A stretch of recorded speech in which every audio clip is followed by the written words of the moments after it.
शांती.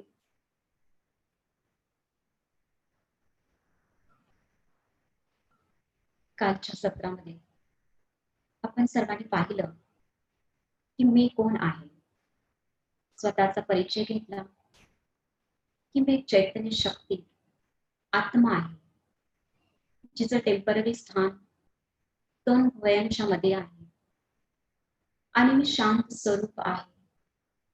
7 गुणांनी भरपूर अशी मी शक्ती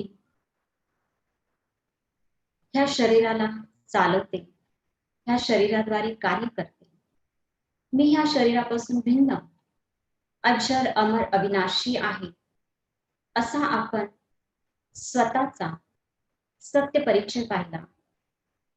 आजच्या आध्यात्मिक प्रवासाच्या दुसऱ्या टप्प्यामध्ये आपण विशेष रूपाने पाहणार आहोत परमात्म्याचा सत्य परिचय.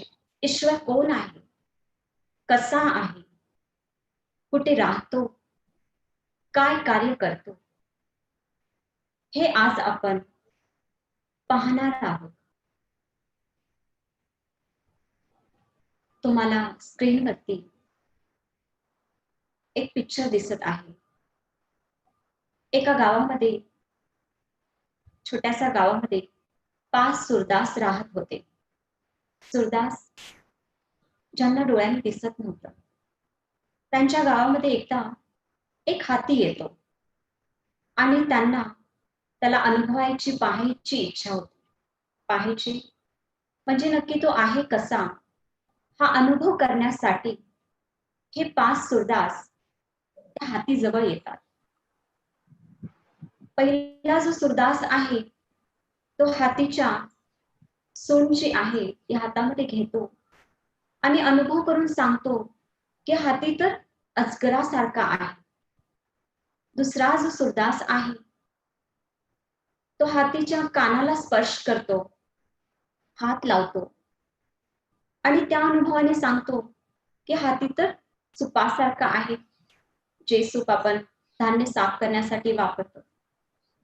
तिसरा सुरदास जो आहे तो हातीच्या पायांना स्पर्श करतो आणि त्या अनुभूतीने सांगतो की हाती तर खांबासारखा आहे.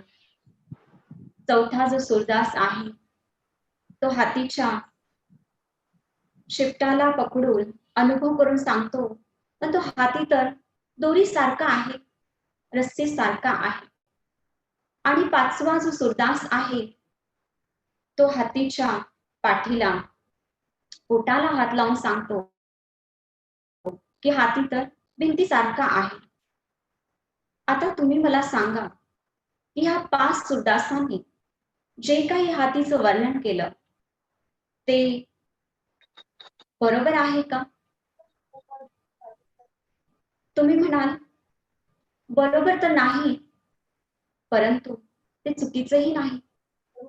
कारण ह्या 5 सुरदासांना दिसत नाही, त्यांनी अनुभवाच्या आधारे जे काही वर्णन केलं, जे काही अनुभव केलं ते त्यांनी सांगितलं. ते अनुभवाचे बोल त्यांनी सांगितले, परंतु त्यांनी जे काही सांगितलं तसा त्या प्रॅक्टिकल मध्ये हाती नाही. तर हातीचं वर्णन एक्झॅक्टली बरोबर कोण करू शकतो? जो व्यक्ती 2 डोळ्यांनी व्यवस्थित रीतीने बघू शकतो तो एक्झॅक्टली वर्णन करेल की हाती कसा आहे. आज समाजामध्ये, विश्वामध्ये ईश्वराच्या बाबतीत, परमात्म्याच्या बाबतीत देखील आपलं असंच झालेलं आहे. आपण म्हणतो ईश्वर एक आहे, परंतु तो एक कोण आहे ते आपल्याला माहिती नाहीये. कारण आपण ईश्वराला मानताना, त्याची पूजा करताना, काही कार्य करताना जिथे आपली एखादी इच्छा पूर्ण होते तिथे आपला विश्वास बसतो आणि आपण त्या गोष्टीला, त्या रूपाला ईश्वर समजतो. म्हणजे जिथे एखादी माझी श्रद्धा पूर्ण होते, मग एक गोष्ट असू दे, दुसरी असू दे, तिसरी असू दे, आपली ती श्रद्धा जी आहे ती वाढत जाते आणि ईश्वराच्या बाबतीत आपली अनेक मतं होत जातात. ज्या पद्धतीनं बघा सोनं खरं आहे की खोटं हे परखलं जातं, निरखलं जातं. आणि ते परखण्यासाठी सोन्याला काय करतात, तर त्याला अग्नीमध्ये घालतात आणि अग्नीमध्ये घातल्यानंतर कळतं की ते सोन्यामध्ये भेसळ किती आहे आणि खरं सोनं किती आहे. तर सोन्याला सुद्धा एका कसोटीमधून पास व्हावं लागतं, जावं लागतं, तेव्हा ते परखलं जातं, जाणलं जातं. तर आज ईश्वराविषयी या समाजामध्ये खूप मान्यता आहे. तर आपण ईश्वराला ओळखायचं कसं, जाणायचं कसं, तर त्याच्यासाठी एक खूप सुंदर अशी कसोटी आहे, ज्याच्या आधारे तुम्हा सर्वांना स्पष्ट होईल की ईश्वर कोण आहे. आणि त्या कसोटीमध्ये विशेष रूपानं 5 गोष्टी मुख्य आहेत. पहिली गोष्ट आहे तो ईश्वर सर्व धर्म मान्य असावा, म्हणजे त्याला सर्व धर्मामध्ये मान्यता मिळालेली असेल, सगळ्या धर्मामध्ये त्याच रूपानं त्याला मानलेलं असेल, त्यालाच आपण ईश्वर म्हणू. दुसरी गोष्ट आहे ईश्वर सर्वोच्च शक्ती असेल, हायेस्ट ऑथॉरिटी, सगळ्यात उंच ते उंच, त्याच्यावर ती आणखी कोणी दुसरी ऑथॉरिटी नाही, त्यालाच सर्वोच्च शक्ती ईश्वर म्हणता येईल. तिसरी गोष्ट आहे या कसोटीमधली की ईश्वर आपण त्याला म्हणू जो सर्वोपरी आहे. सर्वोपरी म्हणजे बऱ्याच चक्रातून मुक्त, पाप पुण्य, सुख दुःख, जन्म मरण ह्या सगळ्या चक्रामध्ये आपण आत्मा येतो, परंतु परमात्मा नक्कीच ह्या चक्रापासून मुक्त असावा, त्यालाच आपण ईश्वर म्हणू किंवा प्रभू म्हणू, अल्लाह म्हणू. तो पण जर का आपल्यासारखा चक्रामध्ये येत राहिला तर मग आपल्याला सुख दुःखापासून किंवा खऱ्या सुखाची अनुभूती कोण करवणार. तर तो सर्वोपरी सगळ्या ठिकाणांपासून, पाच तत्वांपासून परे ते परे राहणारा असला पाहिजे. चौथा आहे तो सर्वज्ञ असेल. सर्वज्ञ म्हणजे तो सगळं काही जाणणारा. सगळं काही जाणणारा म्हणजे सृष्टीचा आधी, मध्य, अंत, की आधी काय झालं, आता काय होतंय आणि पुढे काय होणार आहे, पास्ट, प्रेझेंट, फ्युचर, ह्याचं त्याला सत्य ज्ञान असेल. एवढंच नाही तर आत्मा आणि परमात्मा स्वतःच देखील श्रेष्ठ सत्य परिचय तो स्वतः येऊन देईल. तर असा ज्ञानाचा सागर तो असेल, त्यालाच आपण ईश्वर म्हणू शकतो. आणि चौथं तो सर्वशक्तिवान असेल. सर्वशक्तिवान म्हणजे अनलिमिटेड असेल, अनंत असेल. जसं आपण बऱ्याच गोष्टींमध्ये म्हणतो की मी एवढंच करू शकते, माझी एवढी सीमा आहे, मी एवढं सहन करू शकते, मी एखाद्याला एवढंच प्रेम खुशी देऊ शकते. परंतु परमात्मा, ईश्वर, प्रभू गुण आणि शक्तींचा सागर असला पाहिजे, अनंत असला पाहिजे, अनलिमिटेड असला पाहिजे. आणि जो ह्या पाचही गोष्टींमध्ये बसतो त्याला आपण ईश्वर म्हणू शकतो. तर ही ईश्वराला ओळखण्याची कसोटी आहे. मी आज तुम्हाला जे काही सांगणार आहे ते तुम्हाला फोर्स म्हणून मानायचं असं काही नाही, परंतु आपण आपल्या बुद्धीच्या आधारे, ह्या कसोटीच्या आधारे स्वतःच निष्कर्ष काढायचा आहे की ईश्वर कोण आहे, कसा आहे. तर त्याचं स्पष्टीकरण जरूर मी तुम्हाला पुढे देत आहे. तर बघा समाजामध्ये ईश्वराबद्दल काय काय मान्यता आहे. तर बऱ्याचदा म्हटलं जातं की प्रकृती परमेश्वर आहे, की प्रकृती परमेश्वराची रचना आहे. काय वाटतं तुम्हाला? जर का ही प्रकृती परमेश्वर असती तर आज ह्या प्रकृतीची, पाच तत्वांची जी अवस्था झालेली आहे ती असते का? आज किती ऊन पडतं, जे मनुष्य त्राही त्राही होतात, किती पाऊस पडतो, अचानक भूकंप येतात, सुनामी होते. जर का प्रकृती परमेश्वर असती तर ह्या प्रकृतीपासून आपल्याला सुख मिळालं असतं, कधीच आपल्याला दुःख नसतं मिळालं. आज जी ही पाच तत्वांची तमोप्रधान अवस्था आहे ती झाली नसती. म्हणजेच ही प्रकृती परमेश्वर नाही. आणि कोणी खूप सुंदर म्हटलं आहे कि किसकी इतनी सुंदर रचना ओ रचयिता कितना सुंदर होगा. म्हणजेच ही जी प्रकृती आहे ही कुणाची तरी रचना आहे आणि रचयिता ह्यापासून भिन्न न्यारा दुसरा कोणी आहे. एक छोटस एक्झाम्पल देऊन तुम्हाला सांगते. जसं बघा, सुतारानं खूप छानसा टेबल बनवलाय. आपण म्हणू हा या सुतारानं टेबल खूप चांगला बनवला, पण आपण हे नाही म्हणणार की तो टेबलच सुतार आहे. नाही, सुतारानं जो बनवलेला टेबल आहे ती सुताराची खूप चांगली रचना आहे, परंतु रचयिता त्याला निर्माण करणारा तो सुतार वेगळा आहे. त्याच पद्धतीनं ही सृष्टी, ही प्रकृती रचना आहे परमात्म्याची आणि परमात्मा जो आहे तो ह्या सृष्टीचा रचयिता आहे. परंतु आता जी सृष्टी आहे तमोप्रधान, या सृष्टीचा रचयिता नाही. सत्वप्रधान सुंदर सुखमय सृष्टी प्रकृतीचा रचना, प्रकृतीचा रचयिता हा ईश्वर आहे. आणि आपण जी कसोटी पाहिली की परमात्मा सर्व धर्म मान्य असावा, तर बघा ह्या कसोटीमध्ये पहिल्याच गोष्टीमध्ये प्रकृती परमेश्वर आहे हे सगळ्या धर्मामध्ये मान्यता मिळणार नाही. काही ठराविकच लोक मानतात, म्हणजे ही कसोटी प्रकृती परमेश्वर आहे ह्याला लागू होऊ शकत नाही. म्हणजेच क्लिअर होतं की प्रकृती परमेश्वर नाही. आता आपण पाहूया, आजपर्यंत आपण ज्या देवीदेवतांची पूजा करत आलो, महिमा करत आलो, आरती गात आलो, ते देवात्मे परमेश्वर आहेत का? शब्दामध्येच अर्थ आहे. देवात्मा परमात्मा क्लिअर होत आहे. हे देव आत्मे आहेत, परमात्मा वेगळा आहे, भिन्न आहे. तरीही मी तुम्हाला एक छोटीशी कहाणी सांगून स्पष्ट करते.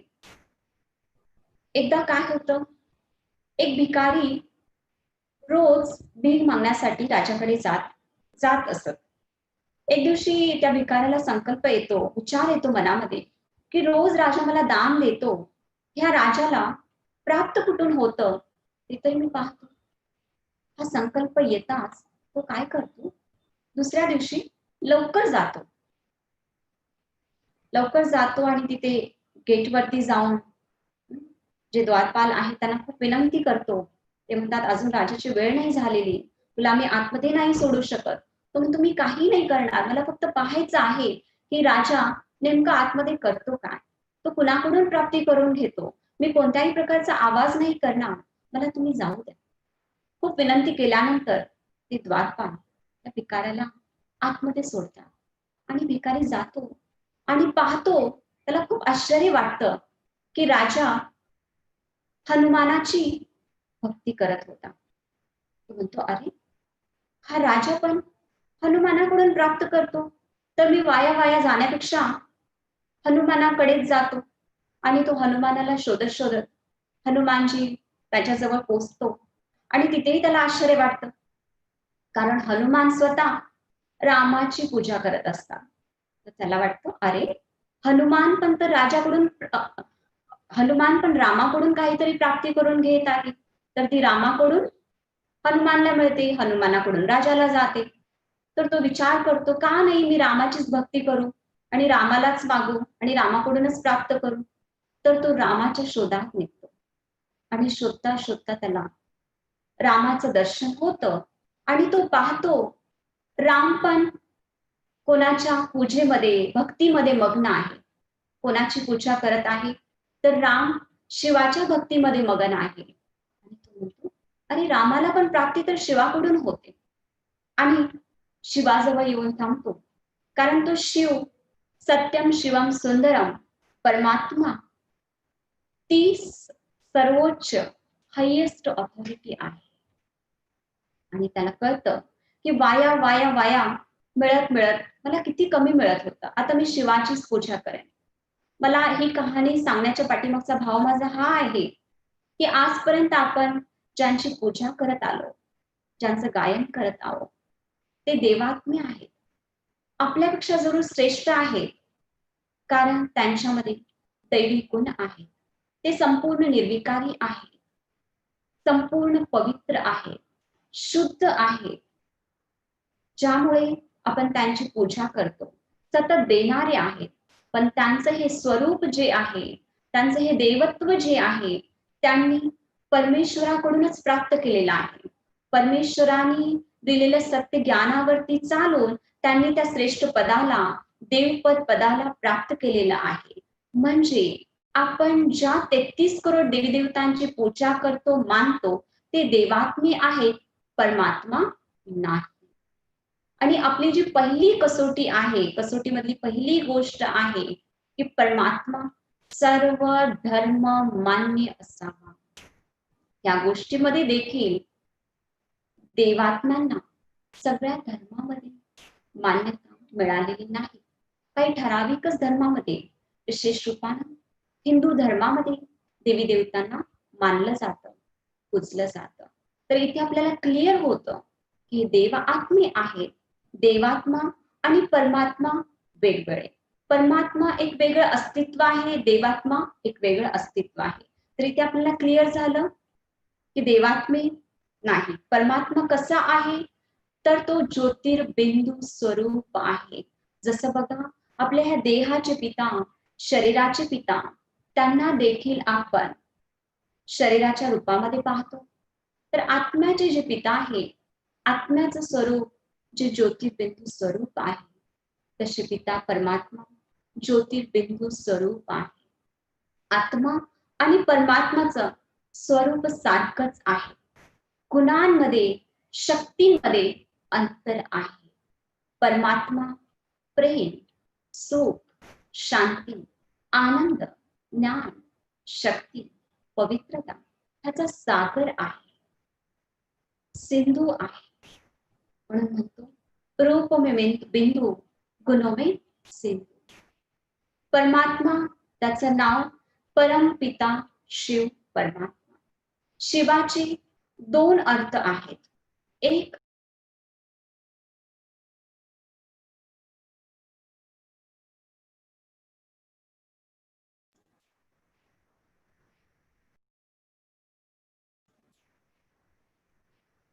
शिव म्हणजे सत्य आणि दुसरा शिव म्हणजे कल्याणकारी. त्यामुळेच म्हटलं जातं सत्यम शिवम सुंदरम. आणि कल्याणकारी आहे. कल्याणकारी केवळ मनुष्य आत्म्यांचंच कल्याण करतो असं नाही, परंतु परमात्मा जेव्हा या धरावरती येतो, तेव्हा मनुष्य आत्म्यांबरोबर संपूर्ण सृष्टीचं, 5 तत्वांचं कल्याण करतो. म्हणजे पुन्हा जी तमोप्रधान सृष्टी बनलेली आहे, तिला सत्वप्रधान बनवतो. हा परमात्मा ज्योतिर्बिंदू स्वरूप सगळ्या चक्रांपासून न्यारा आहे, सगळ्या गुणांचा, शक्तींचा सागर आहे, आदी मध्य अंताचा ज्ञान दाता आहे, दिव्य बुद्धीचा दाता आहे, सुख दुःखापासून न्यारा आहे. कारण तो आपल्यासारखं चक्रामध्ये येत नाही जन्म मरणाच्या. त्यामुळं कर्म नाही, तिथे पाप पुण्य नाही, सुख दुःख नाही. त्याचं कर्तव्य खूप श्रेष्ठ आणि दिव्य आहे. आता ही जी ज्योती आहे, निराकार बिंदू स्वरूप, जो परमात्मा सत्य, गीता, ज्ञान दाता आहे, ज्याला लिबरेटर म्हटलं जातं, जो आपल्याला दुःखापासून सोडवतो. त्यामुळेच आपण नेहमी कुठलाही प्रॉब्लेम आला, समस्या आली, तर त्याची पूजा करतो, त्याची आठवण करतो, ये आणि माझी समस्या सोडव. कारण तो दुःखापासून मुक्ती देणारा आहे. त्यामुळे मुक्तीदाता, लिबरेटर म्हटलं जातं. तर ह्या ज्योतीला, ह्या निराकारला सगळ्या धर्मामध्ये कशी मान्यता मिळाली ते आपण पाहूया. सतयुग आणि त्रेतायुग ह्याबद्दल तुम्ही ऐकलं असेल. द्वापार युग, द्वापार युगापासून ह्या सृष्टीमध्ये पूजेला, ईश्वराच्या आठवणीला सुरुवात होते. आणि जेव्हा द्वापार युगामध्ये भक्ती काळाचा आरंभ होतो, तेव्हा राजा विक्रमादित्य जो होता, त्याने सर्वप्रथम शिवलिंग बनवलं. त्या ईश्वराची एका रूपामध्ये स्थापना केली. ईश्वराचा सत्य परिचय नसल्यामुळं, यथार्थ परिचय नसल्यामुळं त्याला वेगवेगळ्या रूपामध्ये आणलं आणि त्याची पूजा करत गेलो. त्यामुळे बघा, जेव्हा रामेश्वरला जातो तिथे देखील शिवाची पूजा होते. रामेश्वर जो रामाचाही ईश्वर आहे, तो शिव परमात्मा. विश्वनाथही म्हटलं जातं निराकार शिवाला, जो विश्वाचा नाथ आहे. परमात्माचं प्रत्येक नाव कर्तव्यवाचक आणि गुणवाचक आहे. समाजामध्ये कुणाचं नाव राम असेल, पण जीवनामध्ये रामासारखे गुण नसतील. कुणाचं नाव शांती असेल, पण जीवनामध्ये खूप अशांती असेल. कुणाचं नाव सचदेव असेल, पण जीवनामध्ये सत्यता नसेल. परंतु ईश्वराचं, प्रभूचं, त्या निराकार परमात्म्याचं जे नाव आहे तसं त्याचं कर्तव्य आहे.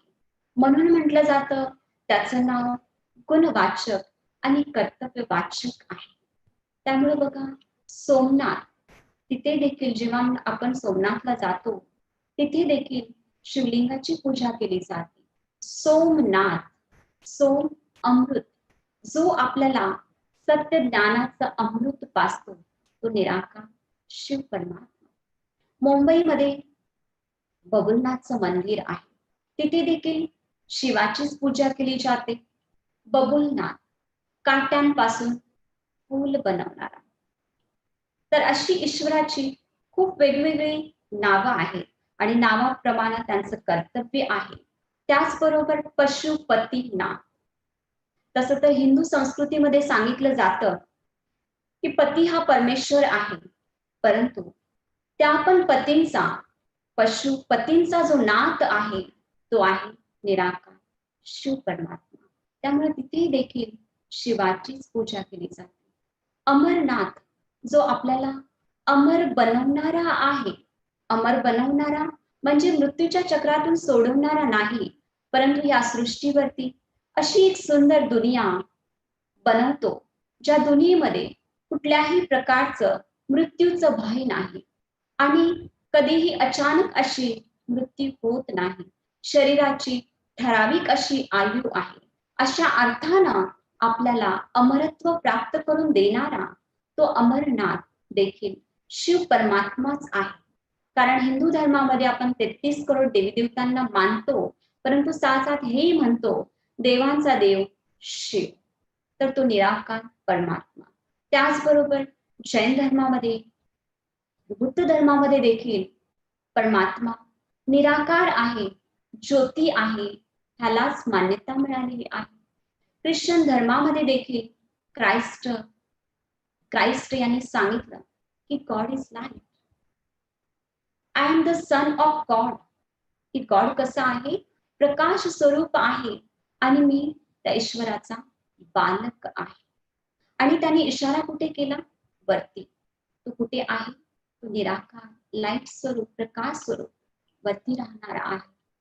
जपानमध्ये देखील ईश्वराची पूजा किंवा मान्यता बिंदूच्या रूपामध्ये, लाईटच्या रूपामध्येच मिळालेली आहे. तिथे काय करतात, तर 3 फीट वरती एक छोटासा लाल कलरचा गोल आकाराचा लाईटचा लॅम्प ठेवतात आणि त्या लॅम्प वरती ते आपलं मन, ध्यान केंद्रित करतात. आणि त्यांची अशी मान्यता आहे, तो लॅम्प जो आहे तो शांतीचा दूत आहे. त्याच्यावरती ध्यान केंद्रित केल्यानं शांतीची शक्ती प्राप्त होते. खूप सगळ्या विशेष शक्ती, गुण स्वतःमध्ये येतात, असा ते अनुभव करतात. म्हणजे कुठे ना कुठे त्यांनी देखील एका लाईटला, ज्योतीला, बिंदूला सगळ्या शक्तींचा, गुणाचा सोर्स मानलेला आहे. आपले मुस्लिम जो भाई आहेत ते त्यांच्या जीवनामध्ये एका विशेष यात्रेला जातात आणि त्या यात्रेला एक खूप पवित्र यात्रा मानतात, जी हजची यात्रा. हज यात्रेला जाणं आणि ती यात्रा करून येणं म्हणजे त्यांची अशी मान्यता आहे की ईश्वराला भेटून येणं. असं तिथे काय आहे, तर तिथे खूप सुंदर असा चबुतरा बनवलेला आहे. आणि त्याच्यावरती छोटासा गोल आकाराचा पत्थर आहे, ज्याला ते म्हणतात नूर, या त्याचं दुसरं नाव आहे संगय अवसर. तिथे जातात, त्याला स्पर्श करतात, प्रदक्षिणा मारतात त्या चबुतराला, आणि त्यांना प्राप्ती होते, अनुभव होते की जसं काय आम्ही ईश्वराला भेटून आलो. म्हणजे त्यांनीही कुठे ना कुठे एक निराकारला, बिंदूला, नूर, स्टारलाच ईश्वर मानलेला आहे. आणि असंही सांगतात की हा जो पत्थर आहे तो आकाशातून पडला, आणि जेव्हा हा पडला, खाली आला, ह्या धर्तीवरती पडला, म्हणजे जेव्हा ह्या धर्तीवरती आला तेव्हा अशी आकाशवाणी झाली की जसं मनुष्य आत्मे ही सृष्टी तमप्रधान पतित होत जाईल, अधर्म वाढत जाईल, मनुष्य वाईट मार्गावरती चालत पुढे जातील, तसतस हा जो दगड आहे, पत्थर आहे, तो काळा पडत पडत जाईल. आणि आत्ताच्या समयी तो संपूर्ण काळा झालेला आहे. कारण आपण पाहत आहोत समाजामध्ये ह्या सगळ्या नकारात्मक गोष्टी अतिमध्ये झालेल्या आहेत. परंतु या धर्मामध्ये देखील त्या निराकारला, नूरला, ज्योतीलाच मान्यता मिळालेली आहे. त्याचबरोबर सिख धर्मामध्ये देखील गुरु नानकजी बोलले, एक ओंकार सतनाम अकार. एक ओंकार म्हणजे तो एक निराकार आहे, ज्याचं नाव सत्य आहे. म्हणूनच म्हटलं जातं सत्यम शिवम सुंदरम, असा तो अकाल मूरत आत्मा, परमात्मा, शिवपिता, जो राहणारा वरती, त्यांनी देखील इशारा वरतीच केला, एक ओंकार सतनाम अकार. साईबाबा देखील बोलतात सबका मालिक एक, आणि त्यांनी कधी हे नाही सांगितलं की मी, त्याने इशारा कुठे केला, वरती, की सगळ्यांचा मालिक जो आहे तो एक आहे आणि राहणारा वरती आहे. आज सर्वांचा मालिक एक आहे, ईश्वर एक आहे. तर एवढ्या सगळ्या मान्यता आपण पाहिलं, आपल्याला जे काही मिळालं, अनुभव आला, जे काही दुसऱ्याने सांगितलं त्यालाच आपण सत्य मानून त्या पद्धतीनं चालत आलो. आणि आज ईश्वराबद्दल वेगवेगळ्या मान्यता आहेत. परंतु ह्या ज्योतीला बघा सगळ्या धर्मामध्ये कशी मान्यता मिळालेली आहे. ही प्रजापिता ब्रह्माकुमारी ऑर्गनायझेशन देखील हेच सांगतं. आमच्या ह्या संस्थेचे जे मुख्य फाउंडर आहेत प्रजापिता ब्रह्मा, त्यांनी देखील हेच सांगितलं की तो ईश्वर निराकार आहे. ब्रह्माच्या थ्रू स्वयं ईश्वराने हा परिचय दिला की तो निराकार आहे आणि ओरिजिनल परमधामचा रहिवासी आहे. तर त्या ज्योतीला सगळ्या धर्मामध्ये मान्यता मिळालेली आहे. सर्व धर्म मान्य आहे. ती सर्वोच्च शक्ती आहे. सर्वोच्च शक्ती तो परमात्मा. आता आपण पाहूया की परमात्मा सर्वव्यापी आहे. परमात्मा ज्योती स्वरूप आहे, परंतु तो परमात्मा सर्वव्यापी आहे, कणाकणामध्ये आहे. जर का तो कणाकणामध्ये असेल तर आज आपली अशी अवस्था का आहे? आज मनुष्य दुःखी का आहे? आज मनुष्य आपसामध्ये का भांडत आहे? आज पूर्ण विश्वामध्ये तेवढी अशांती का आहे? तेवढं दुःख का आहे? जर तो सर्वव्यापी आहे, कणाकणामध्ये आहे, त्याची गुण, त्याची शक्ती प्रत्येक वेळेला अनुभवायला यायला पाहिजे. जसं बघा, सूर्य एका ठिकाणी असतो वरती, परंतु आपण ह्या धर्तीवरती राहून त्याची उष्णता अनुभव करतो. म्हणजे काही सूर्य आपल्यामध्ये नाही, एकाच ठिकाणी आहे, परंतु जेव्हा तो उगवतो दिवसभर आपण त्याच्या उष्णतेचा अनुभव करतो. परमेश्वर कणाकणामध्ये नाही, परमात्मा सर्वव्यापी नाही. हा भावनात्मक हे सत्य आहे. ही मान्यता कशी या समाजामध्ये आली? आपल्या ह्या देशामध्ये, ह्या विश्वामध्ये अशी बरीच खूप संत मंडळी, पुरुष मंडळी होऊन गेले, संत महात्मे होऊन गेले, ज्यांना भविष्य काळाचं ज्ञान होतं की येणारा काळ कसा असेल, मानव कसा वाईट मार्गावरती चालायला सुरुवात करेल, आणि त्याला रोखण्यासाठी त्यांनी हे सांगितलं की परमात्मा सर्वव्यापी आहे, कणाकणामध्ये आहे, जेणेकरून मनुष्य एकमेकांना दुःख नाही देणार, प्राण्यांची हत्या नाही करणार, सगळ्यांशी प्रेमानं व्यवहार करेल, प्रकृतीचं देखील लक्ष ठेवेल, तिला देखील दुःख नाही देणार. अशा पद्धतीनं मानवाला वाईट मार्गावरती चालण्यापासून रोखण्यासाठी ह्यांनी हे सत्य, ह्यांनी ही गोष्ट समाजामध्ये सांगितली. आणि परमात्मा सर्वव्यापी आहे हे भावनात्मक सत्य आहे. कसं तर बघा, लहानपणापासूनच आपण ऐकत आलेलो आहोत की कधी अंधार झाला किंवा आपल्याला अंधारातून जायचं आहे तर आई वडील सांगायचे, बाळा घाबरू नकोस, देव तुझ्या बरोबर आहे, देवाचं नाव घे, पास होऊन जाशील. आणि आपण म्हणायचं, हा मला आई अंधारामध्ये भीती नाही वाटली, मी देवाला आठवण केली. म्हणजे जर का त्याची आठवण असेल, त्याला आपण आठवण करू तर आपल्याला त्याच्या शक्तीचा, गुणाचा अनुभव होतो आणि संकट काळामधून आपण पास होतो. म्हणजे हे भावनात्मक रीतीने सत्य आहे. जसं बघा, एखाद्याची आई इथे मुंबईत आहे आणि मुलगा कुठे अमेरिकेला शिकायला आहे. त्याच्या आईला कोणी विचारलं, काय हो तुम्ही मुलाला एवढ्या दूर पाठवलं, तुम्हाला काहीच नाही का वाटत, आठवण येते त्याची? आई साहजिक रीतीने म्हणते, तो तर माझ्या हृदयामध्ये आहे, त्याची आठवण माझ्या हृदयामध्ये सतत आहे. म्हणजे भावनात्मक रीतीनं, इमोशनल रीतीनं हे सत्य आहे. परंतु बौद्धिक रीतीनं ह्या कसोटीच्या आधारे परमात्मा सर्वव्यापी नाही. आणि दुसरी गोष्ट, गीतेमध्ये म्हटलेलं आहे, यदा यदा हि धर्मस्य ग्लानिर्भवति भारत. म्हणजे जेव्हा जेव्हा या सृष्टीवरती अधर्म, अत्याचार, पापाचार, भ्रष्टाचार अति होतो, तेव्हा परमात्मा हे स्वयं वचन दिलेलं आहे की मी या सृष्टीवरती अवतरित होईल. आपण कुठलाही प्रॉब्लेम आला तर त्या ईश्वराला बोलवतो, ये तू माझी समस्या पार कर, मला ह्याच्यामधून सोडव, मला शांती दे, सुख दे, ये.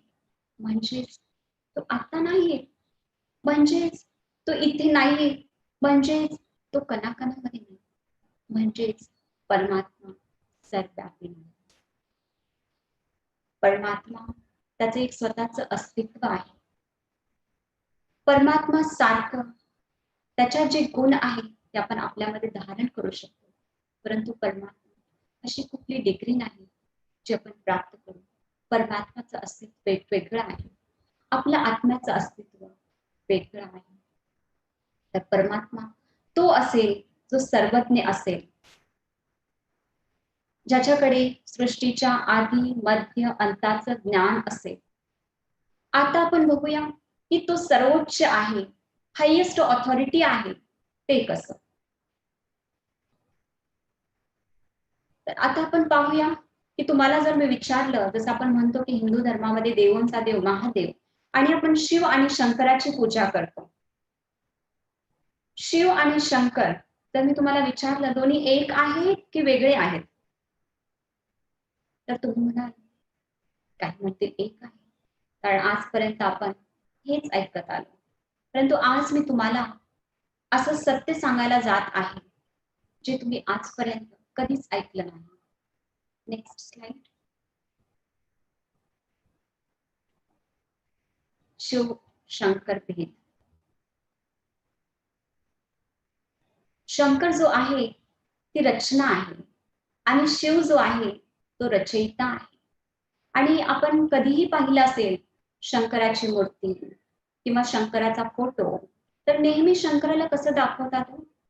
तपस्येच्या फॉर्म मध्ये, तपस्वी आसनामध्ये नेहमी शंकर मगन दाखवतात.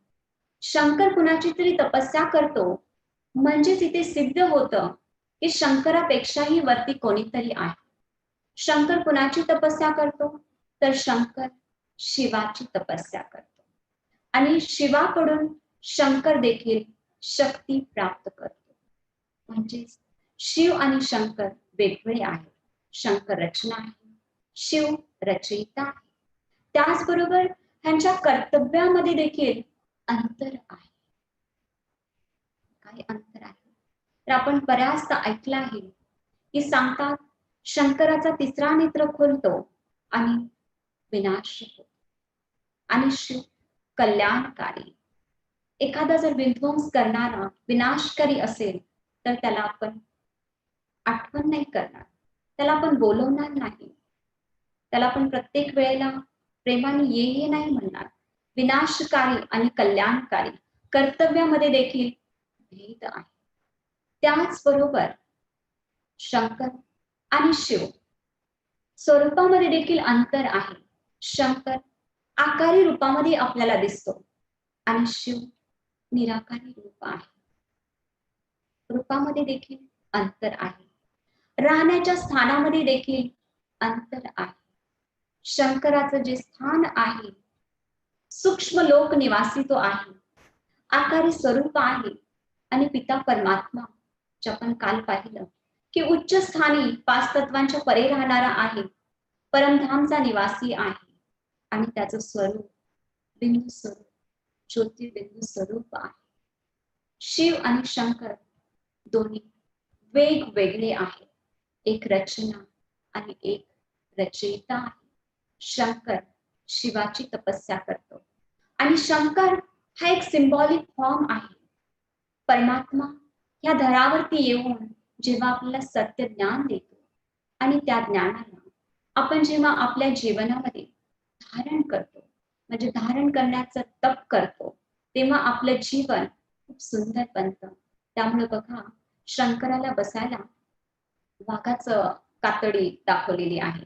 म्हणजे ईश्वराने दिलेल्या ज्ञानाला जेव्हा आपण आपल्या जीवनामध्ये धारण करू, ते तप करू, तेव्हा आपल्या समोर कितीही विक्राळ, कितीही मोठं संकट परिस्थिती आली तरी आपण त्याला सामोरं जाऊ, त्याच्यावरती विजय प्राप्त करू.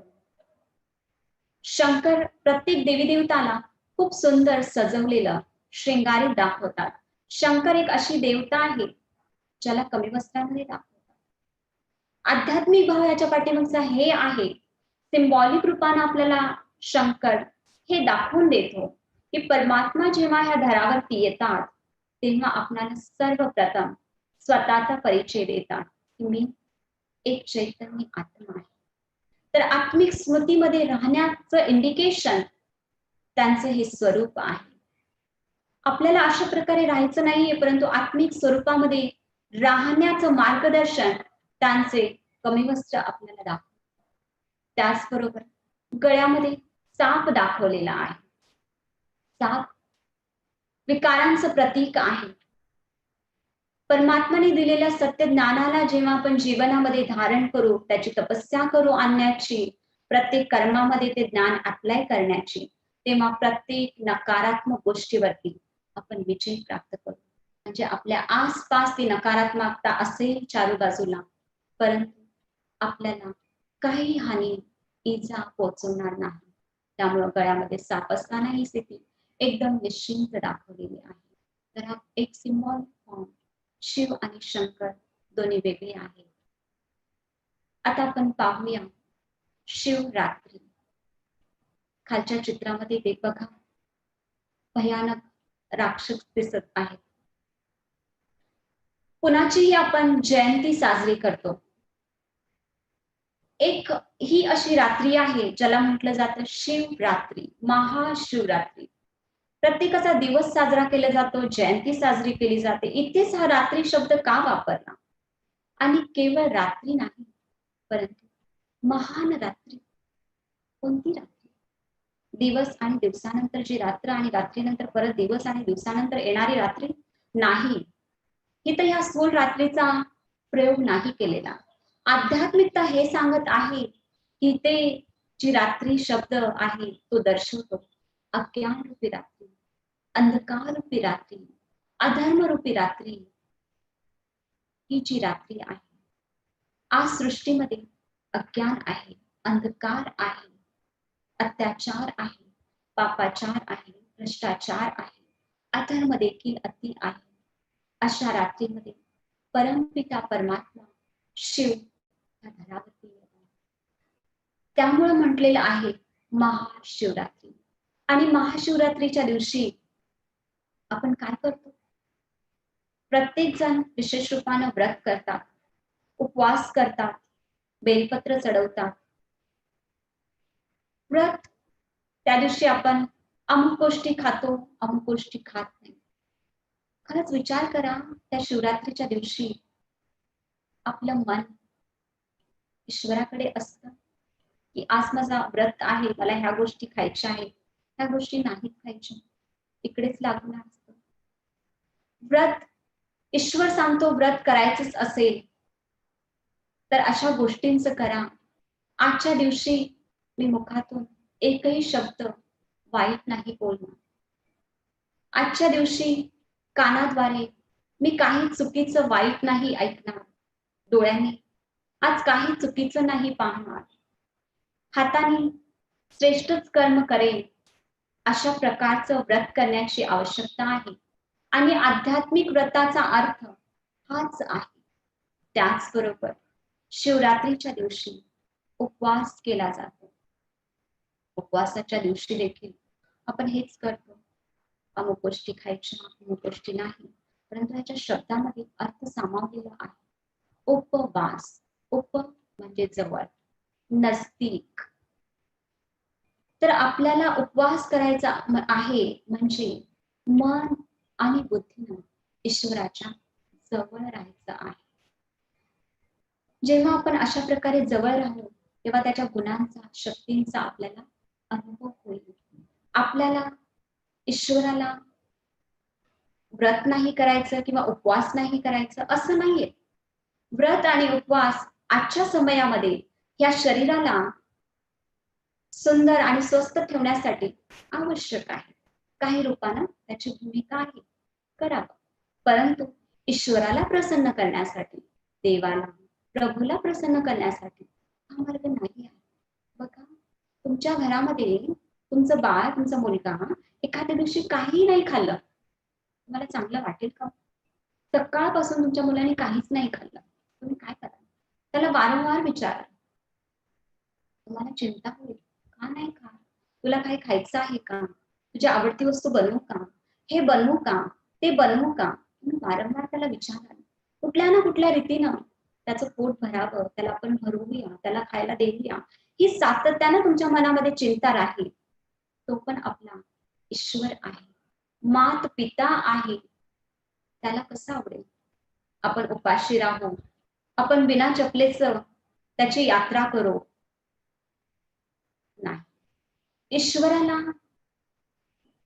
प्राप्त करण्यासाठी, त्याची शक्ती प्राप्त करण्यासाठी त्याला ओळखणं आणि त्याच्या सत्य ज्ञानाला फक्त जीवनामध्ये अनुसरून चालणं तेवढंच गरजेचं आहे, स्थूल रीतीनं नाही. त्याचबरोबर बघा, शिवरात्रीच्या दिवशी जागरण करतात आणि अशी मान्यता आहे की शिवरात्रीच्या दिवशी जागरण केलं तर येणारा ह्या वर्षभराचा प्रत्येक दिवस, पूर्ण वर्ष चांगलं असेल. असं तुमच्या जीवनामध्ये कधी झालंय का हो? की तुम्ही शिवरात्रीच्या दिवशी पूर्ण रात्र जागरण केली आणि तुमचं वर्ष पूर्ण चांगलं गेलं?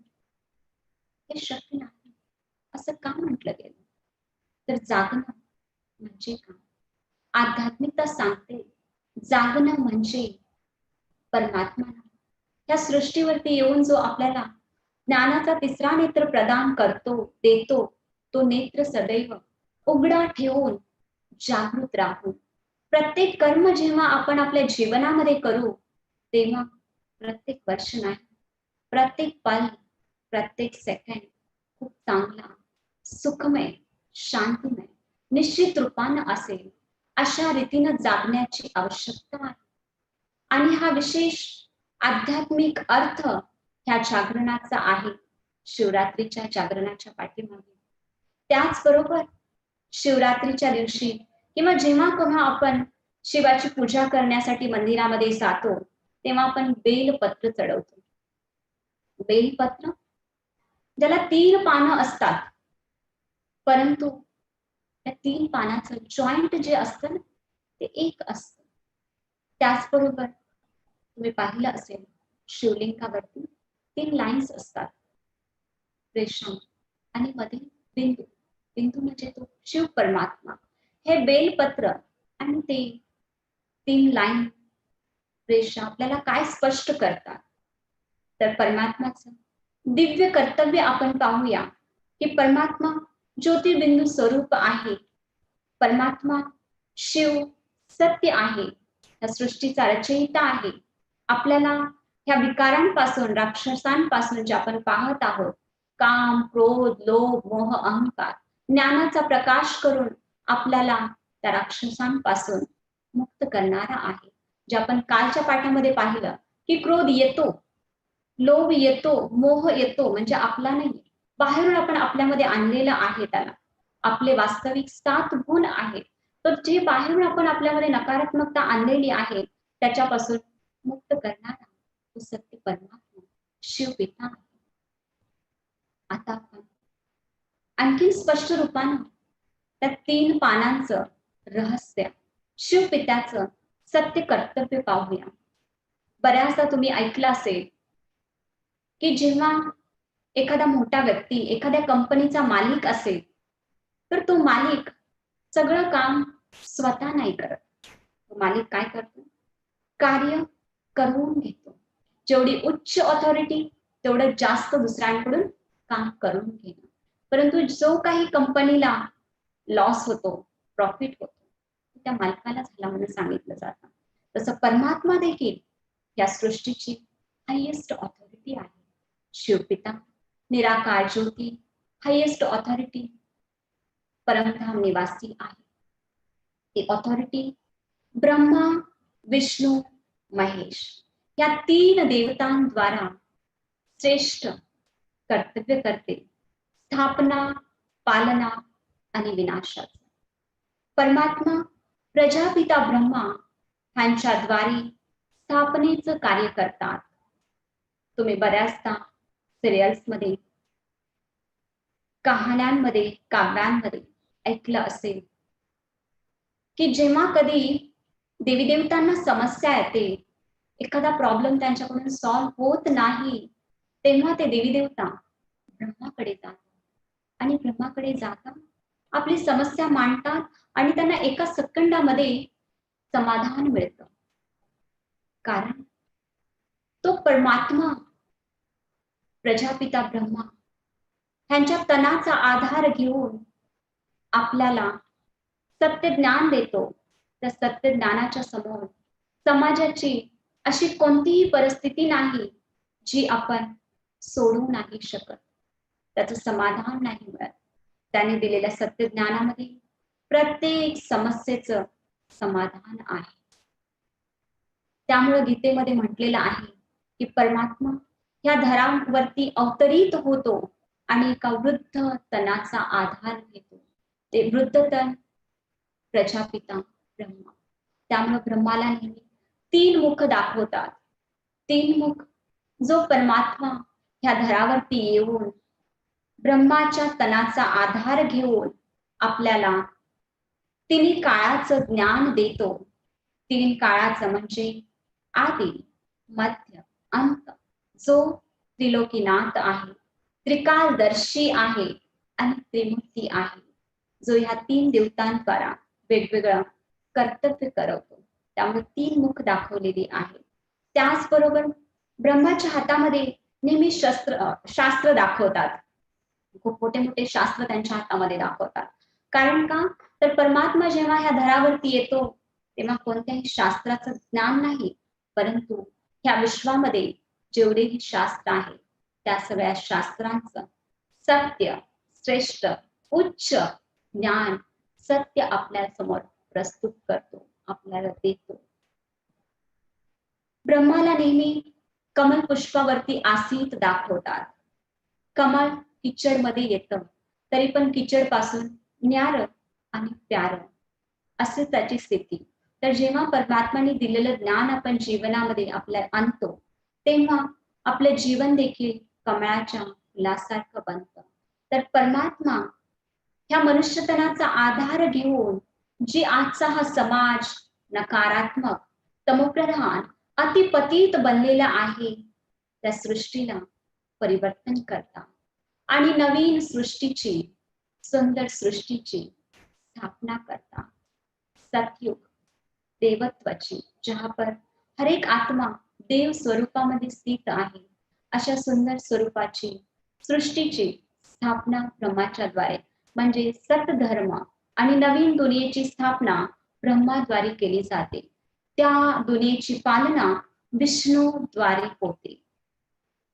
पालना तर बघा, विष्णूला 4 हात दाखवलेले आहेत. कुणाचाही जन्म 4 हात घेऊन होत नाही. कुठल्याही केसमध्ये आपण ऐकलेलं नाही आणि झाला तर ऑपरेशन करून काढून टाकलं जातं. तर हे 4 हात सिंबॉलिक रूपाने हे दर्शवतात की लक्ष्मी आणि नारायणाचं कंबाईंड स्वरूप आहे आणि प्रत्येक हातामध्ये काही ना काही दिलेलं आहे. एका हातामध्ये आहे स्वदर्शन चक्र. हे स्वदर्शन चक्र काय आहे? शब्दामध्येच अर्थ आहे स्वदर्शन. जेव्हा आपण प्रत्येक कर्मामध्ये आपलं स्वतःच दर्शन करू, तो आपल्यामध्ये जो अहंकार, इगो आहे, जो आपला स्वतःचा खरा दुश्मन आहे, त्याच्यावरती आपण विजय प्राप्त करू. त्यामुळं बऱ्याचदा आपण पाहिलेलं आहे, दाखवतात कृष्णाच्या हातामध्ये हे सृष्टीचक्र आहे, जातं बरोबर दुश्मनाचं डोकं कट करतं आणि परत येतं. आज आपलं सायन्स एवढं पुढे गेलेलं आहे, परंतु आजपर्यंत असं कुठलं शस्त्र निर्माण नाही झालेलं. आध्यात्मिक भाव जेव्हा स्वतःचं दर्शन आपण करू, तर आपलं स्वतःच जे आपल्यामध्ये आपला दुश्मन आहे, जे आपल्यामध्ये नकारात्मकता आपण भरलेली आहे, त्याचा नाश होतो. शंख जे आपल्याला ह्या समयी सत्य, श्रेष्ठ, उच्च ज्ञान मिळत आहे, त्या ज्ञानाला आपण आपल्यामध्ये सामावायचं तर आहेच, आणायचं तर आहेच, परंतु त्याच बरोबर आपल्याला हे सत्य ज्ञान शंखा समान, ज्या पद्धतीने शंख शुभ समयी वाजवला जातो युद्धाच्या आरंभी, युद्धाच्या शेवटी, आणि त्याचा आवाज खूप सुमधुर आणि खूप दूरपर्यंत जातो, त्याच पद्धतीनं हे सत्य श्रेष्ठ ज्ञान आपल्यालाही सर्वांना द्यायचं आहे, पण तेवढ्याच नम्रतेनं आणि तेवढ्याच मधुरतेनं. हा संदेश आपल्याला हा शंख देत आहे. दुसऱ्या हातामध्ये कमळपुष्प सांगितलं की कमळपुष्पासारखं आपलं जीवन, आणि जेव्हा हे सगळं आपण प्रॅक्टिकली आपल्या जीवनामध्ये असं आपलं स्वरूप बनवू, तेव्हा आपण आपल्या निगेटिव्हिटीवरती जरूर विजय प्राप्त केलेला असेल. त्यामुळे बघा, विष्णूच्या हातामध्ये जी गदा आहे ती खालच्या दिशेला दाखवलेली आहे. कोणीही युद्धाला जातं तर ही गदा नेहमी खांद्यावरती दाखवतात.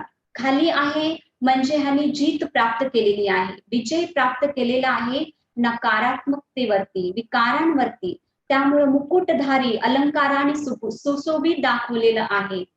बाहेरी रीतीनं आणि आंतरिक रीतीनं जेव्हा आपण विकारांवरती, निगेटिव्हिटीवरती विजय प्राप्त करू, तेव्हा आपण आंतरिक आणि बाहेरी रीतीनं खूप संपन्न, समृद्ध अशी आपली स्थिती होते. त्यामुळे मुख कमल पण बघा खूप हर्षित मुख आहे. तर परमात्मा विष्णूद्वारे त्या नवीन सुंदर सृष्टीची पालना करता, आणि शंकराद्वारे आपण पाहिलंच की शंकर जो सिंबॉलिक फॉर्म आहे, आपल्याला जेव्हा ज्ञानाचा तिसरा नेत्र मिळतो, त्या तिसऱ्या नेत्राच्या आधारे पुराणी सृष्टी म्हणजे आपल्यामध्ये जी नकारात्मकता आहे, पतितपणा आहे, त्याचा नाश होतो, म्हणजे या सृष्टीचं परिवर्तन होतं. सुंदर परिवर्तन करण्याचं कार्य परमात्मा शंकराद्वारे करता. विनाश, अधर्माचा, असत्याचा, नकारात्मकतेचा विनाश, तर स्थापना, पालना आणि विनाशाचं कार्य परमात्मा ह्या 3 देवतांद्वारा करतात. 3 देवता, ह्यांना कधी परमात्मा नाही म्हटलं जात. त्यामुळे आपण म्हणतो ब्रह्मा देवताय नमः, विष्णू देवताय नमः, शंकर देवताय नमः. आपण कधीही त्यांना परमात्माय नमः नाही. तर ह्या 3 देवतांकडून कार्य करवणारा तो शिव परमात्मा निराकार ज्योती त्रिमूर्ती आहे. त्यामुळेच बेलपत्र हे 3 पत्ते आणि त्याचं जॉईंट एक म्हणजे करवणारा तो परमात्मा, म्हणून म्हटलं जातं गॉड. आणि गॉड ह्या शब्दाला संपूर्ण जगभरामध्ये मान्यता आहे. Generator, operator, destructor. अशा प्रकारे स्थापना, पालना आणि विनाशाचं श्रेष्ठ आणि दिव्य कर्तव्य परमात्मा ह्यांच्याद्वारे करतात. नवीन सृष्टीची स्थापना ब्रह्माद्वारे, विष्णूद्वारे, त्या सृष्टीची पालना आणि शंकराद्वारे जुन्या सृष्टीचा नकारात्मकतेचा विनाश, हे 3 विशेष कर्तव्य. आता आपण पाहूया परमात्मा राहतो कुठे. तसं तर काल तुम्हाला थोडासा परिचय दिला होता की आपण येतो कुठून आणि जातो कुठे. 3 लोकचं चित्र. Next slide. तर आपण पाहिलं होतं की आपण आता जिथे आहोत ती आहे साकार सृष्टी, पृथ्वी, ज्याच्यावरती आपण आत्मे वेगवेगळे शरीर धारण करून पाठ बजावत आहोत. त्याच्याही वरती चंद्र, सूर्य, तारे, त्याच्याही वरती एक अशी दुनिया, सूक्ष्म लोक, जिथे ब्रह्मा, विष्णू, शंकर आकारी स्वरूपामध्ये, ज्याला आपण म्हणू शकतो फरिश्ता, लाईट, ज्या शरीरामध्ये हाड आणि मांस नाही, फक्त लाईटचं शरीर, अशी ती दुनिया आहे सूक्ष्म लोक. आणि त्याच्याही वरती आपलं खरं घर, ओरिजिनल घर, ज्या घरामध्ये चारही दिशेला सुंदर लाल प्रकाश पसरलेला आहे, सुंदर गोल्डन रेड लाईट आहे तिथे. आणि त्या घरामध्ये आपला तो परमात्मा शिवपिता निराकार ज्योती विराजमान आहे. ते त्यांचं घर आहे आणि त्यांच्याबरोबर आपल्या आत्म्यांचं देखील तेच वास्तविक स्थान आहे. आपण काल पाहिलं होतं की मी आत्मा ज्योतिर्बिंदू स्वरूप, इथे 2 भ्रुकुटींच्या मध्ये टेम्पररी माझं हे स्थान आणि माझं परमनंट ऍड्रेस, माझं खरं घर परमधाम, ब्रह्मलोक, शांतीची दुनिया, जिथे आत्मा सगळ्या बंधनापासून मुक्त आहे. न देह न देहाचं हे जग काहीच नाही. त्यामुळे तिथे असीम शांती आहे. सुंदर असं एक घर, जिथे आपण राहतो, आपलं खरं घर, सत्य घर, जिथे परमात्मा देखील निवास करतो. तर परमधाम, शांतीची दुनिया, ब्रह्मांड, मोक्षधाम, हे आपलं वास्तविक घर आणि परमात्मा तिथेच राहणारा आहे.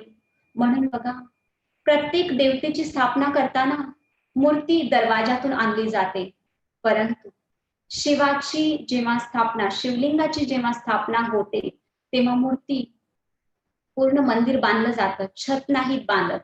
आधी मूर्ती शिवलिंग खाली उतरवतात छतामधून आणि नंतर छत बांधलं जातं, कारण तो वरती राहणारा आहे. म्हणून म्हटलं जातं उंचा तेरा नाम, उंचा तेरा धाम, उंचा तेरा काम. असा तो निराकार परमात्मा, आपल्या सगळ्यांचा पिता, तो निराकार एक ज्योती आहे. आपल्या सगळ्यांचा मात पिता आहे, सगळ्या आत्म्यांचा तो पिता आहे. कसं? तर बघा, जेव्हा एखादं कुटुंब एखाद्या मंदिरामध्ये जातं आणि वडील म्हणतात तुम मात पिता हम बालक तेरे, तर पत्नी असं कधीच नाही म्हणत की तो माझे सासू सासरे आहेत, किंवा मुलगा असा नाही म्हणत की ईश्वरा तू माझे आजी आजोबा आहेत. प्रत्येक जण त्या मंदिरामध्ये मूर्ती समोर काय म्हणतं, तुम मात पिता हम बालक तेरे. कारण आपण जेव्हा देहामध्ये येतो तेव्हा हे सगळे वेगवेगळे धर्म आहेत, परंतु आत्म्याच्या नात्यानं आपल्या सगळ्यांचा एकच धर्म आहे. आणि त्या आत्मिक नात्यानं आपण सगळेच त्या ईश्वराची, प्रभूची मुलं आहोत. आपल्या सगळ्यांचा आत्मिक नात्यानं आपसामधलं जे कनेक्शन आहे, संबंध आहे, तो भाऊ-भाऊचा आहे. त्यामुळे म्हटलं जातं हिंदू, सिख, ईसाई हम सब आपस में भाई भाई. परंतु आज ईश्वराचा यथार्थ परिचय नसल्यामुळे हे भाई भाई आपसामध्ये भांडत आहे, समाजामध्ये दुःख अशांतीचं कारण बनत आहे. जेव्हा आपण स्वतःला आणि आपल्या सत्य ईश्वराला ओळखू तर हे भांडण पूर्णपणे समाप्त होईल. तर आज आपण पाहिलं आपला ईश्वर परमात्मा, सर्व धर्म मान्य पिता, तो निराकार ज्योती आहे, जो सगळ्या शक्तींचा, गुणांचा सागर आहे. म्हणून म्हटलं जातं की धरतीला कागद बनवला, जेवढे जंगल आहे त्याला कलम बनवलं, आणि समुद्राला स्याही बनवलं, आणि संपू आणि स्वयं सरस्वती देवी जर का ईश्वराची महिमा लिहायला बसली तरी पूर्ण नाही होणार. असा तो रूपामध्ये बिंदू आणि गुणामध्ये सिंधू परमात्मा आहे. तर शॉर्ट रूपामध्ये सारांश रूपानं आज आपण काय पाहिलं तर परमात्मा, ज्याचं नाव शिव, अल्लाह, गॉड वेगवेगळ्या नावानं त्याला संबोधलं जातं, परंतु त्याचं स्वरूप ज्योतिर्बिंदू स्वरूप, नूर, प्रकाश आहे. प्रकाश स्वरूप आहे, पॉइंट ऑफ लाईट आहे, आणि गुण सर्व गुणांमध्ये अनंत आहे, सर्वज्ञ आहे. त्याच्याकडे सृष्टीच्या आदी मध्य अंताचं ज्ञान आहे, सर्वोपरी आहे. कुठल्याही पाप पुण्य जन्म मृत्यू सुख दुःखाच्या चक्रामध्ये येत नाही, परंतु डायरेक्ट ह्या धरावरती अवतरित होऊन श्रेष्ठ दिव्य कर्तव्य करतो. सर्वोच्च आहे, हायेस्ट ऑथॉरिटी आहे, त्याच्यावरती दुसरी कोणी ऑथॉरिटी नाही. त्यामुळेच आपण म्हणतो आपल्या सगळ्यांचा मात पिता तो एक आहे, आणि निवासस्थान राहणारा पार ब्रह्म, परमधाम, मोक्षधाम, आत्म्यांच्या दुनियेमध्ये राहणारा सचखंड, मोक्षधामामध्ये निराकारी दुनियेमध्ये निवासस्थान करणारा तो ईश्वर, आणि त्याचं कर्तव्य दिव्य कर्तव्य जो ह्या जुन्या पुराण्या दुनियेचा विनाश करतो, नकारात्मकतेचा विनाश करतो, आणि सत्य नवीन दुनियेची श्रेष्ठ धर्माची पुन्हा ह्या सृष्टीवरती स्थापना करतो. असा तो ईश्वर निराकार परमपिता शिव परमात्मा माझा पिता आहे. चला तर आज आपण परमात्माचा ईश्वराचा सत्य परिचय घेतला. काल आपण स्वतःला पाहिलं आणि स्वतःची अनुभूती आपण केली. आज आपण ईश्वराला देखील ओळखलं, जाणलं, समजलं. आता ती समज, त्याची ती ओळख आपण अनुभवूया, त्याच्या आधारे आपण त्याला भेटूया. चला सुंदर आध्यात्मिक यात्रेकडे जाण्यासाठी आपण आरंभ करूया.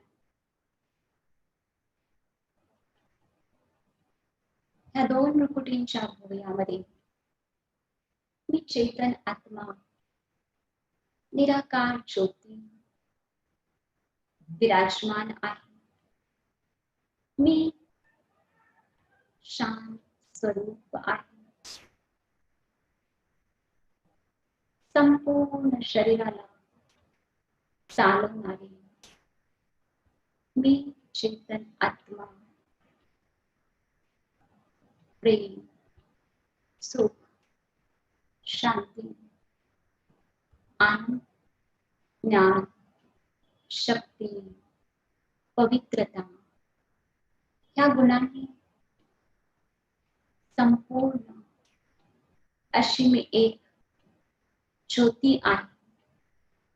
किती सुंदर सत्य स्वरूप आहे माझं. या सत्य स्वरूपाचा स्वतःचा सत्य अनुभव करत मी चेतन आत्मा, हे जे साकार शरीर आहे त्याला सोडत आपल्या सूक्ष्म शरीराद्वारे, म्हणजे लाईटच्या शरीराद्वारे एक परीसारखं हलकं होऊन वरच्या दिशेला माझ्या पित्याला, ईश्वराला भेटण्यासाठी यात्रा करत आहे. अनुभव करा, परीसारखं उडत उडत चंद्र, सूर्य, तारे यांना पास करत मी सूक्ष्म वतन आकारी दुनियेमध्ये पोहोचते, आणि तिथे हे परीचं शरीर देखील त्यागून आणखीन वरती माझ्या स्वतःच्या वास्तविक घरामध्ये प्रवेश करते. तिथे सुंदर लाल सोनेरा रंगाचा प्रकाश, लाईट पसरलेली आहे. असीम शांती आहे. माझ्यासारखे असंख्य आत्मरूपी तारे दिसत आहे. आणि या ताऱ्यांमध्ये एक ब्युटिफुल तारा माझा पिता परमात्मा शिव बाबा, त्यांची ती शक्तिशाली किरणे या घरामध्ये प्रवेश करताच मला प्राप्त होत आहे. आणि हळूहळू त्या किरणांना ती चेतन आत्मा स्वतःमध्ये भरत आहे, सामावत आहे. आणि माझी देखील लाईट शिवबाबांसारखी वाढत जात आहे. त्याच्या आतमध्ये जी काही कमजोरी आहे ती निघून जात आहे. आणि मी एकदम प्रकाशित, पवित्र, शुद्ध होत आहे. अनुभव करत आहे. किती समयापासून ईश्वराच्या सत्य परिचयापासून दूर होते. आज मी माझ्या पित्याला सत्य रूपामध्ये, सत्य स्वरूपामध्ये भेटत आहे. खूपच सुंदर, सुखद अनुभूती मी ईश्वराच्या, परमात्म्याच्या सानिध्यामध्ये करत आहे. सातत्यानं ईश्वराची शक्ती लाल रंगाच्या किरणांच्या द्वारे माझ्याकडे येत आहे, मला प्राप्त होत आहे. आणि मी शुद्ध, सात्विक, पवित्र बनत आहे. असीम शांतीचा, परमात्म्याचा, सच्चा, खऱ्या प्रेमाचा अनुभव करत आहे. ईश्वराचं प्रेम, ईश्वराच्या सानिध्यामध्ये मी चेतन आत्मा अनुभवते. किती चांगली, श्रेष्ठ अनुभूती आहे ही. वा, असं वाटतंय ईश्वराला भेटून ईश्वरीय सत्य प्रेम प्राप्त करून जीवन धन्य धन्य झालं. जीवन धन्य धन्य होत आहे. या सुंदर, सुखद अनुभूती बरोबर मी चेतन आत्मा पुन्हा परतीच्या प्रवासाला आरंभ करत सूक्ष्म लोक, चांद, सूर्य, तारांगण सगळ्यांना शुद्धतेचं, पवित्रतेचं व्हायब्रेशन दान देत पुन्हा साकार शरीरूपी वस्त्रामध्ये प्रवेश करत आहे. मिळालेला पाठ बजावण्यासाठी ही सुखद अनुभूती ही शरीरामध्ये प्रवेश केल्यानंतर सातत्यानं ही अनुभव करत आहे.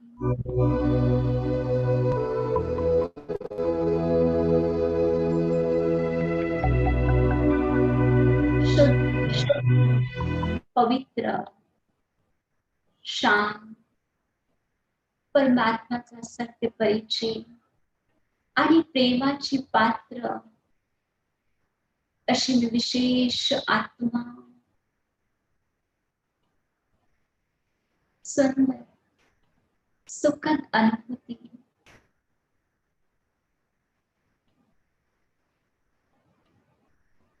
ओम शांती, ओम शांती.